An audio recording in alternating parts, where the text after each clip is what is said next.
Sir আপুনি এইটো কথা স্পষ্ট কিয় নকৰে যে আপুনি পাকিস্তান গৈছিল নে যোৱা নাই? এই কথাত আপুনি কি কাৰণত ক'ব খোজে? চাওক, ৰাজনীতিয়ে চলি আছেতো, তো তেওঁলোকে কি বিষয় লৈ ৰাজনীতি কৰিবলৈ বিচাৰে এইটো তেওঁলোকৰ সিদ্ধান্ত।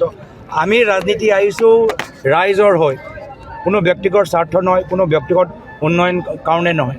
আমাৰ মূল উদ্দেশ্যটো হ'ল যি অসমখনৰ ভিতৰত আজি উন্নয়ন যদি হৈছে মাত্ৰ 5গৰাকী মানুহৰ হৈছে, এই 4জন মন্ত্ৰী আৰু এজন বিধায়ক।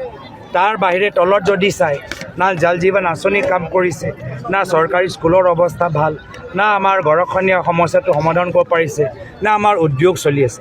পঞ্চায়ত নিৰ্বাচন সমাগত, পঞ্চায়ত নিৰ্বাচনত ৰাইজে শুনিবলৈ বিচাৰে যে আমাৰ গাঁৱৰ কাৰণে তোমালোকৰ দলৰ আদৰ্শ কি, আমাৰ গাঁৱৰ কাৰণে তোমালোকৰ দলৰ চিন্তা কি। আমি সেইখিনি চিন্তা যে আমাৰ কাণত পৰিছে, আমাৰ কিছু চিন্তাধাৰা আছে, শিক্ষা লয়, বিজ্ঞান লয়, আমি সেইখিনি বিষয়ৰ ওপৰত জোৰ দিছোঁ। তেওঁ গাঁৱৰ ভিতৰত গাঁৱৰ নিৰ্বাচনত তেওঁলোকৰ কি বিষয় ল'বলৈ বিচাৰে তেওঁলোকে কওক।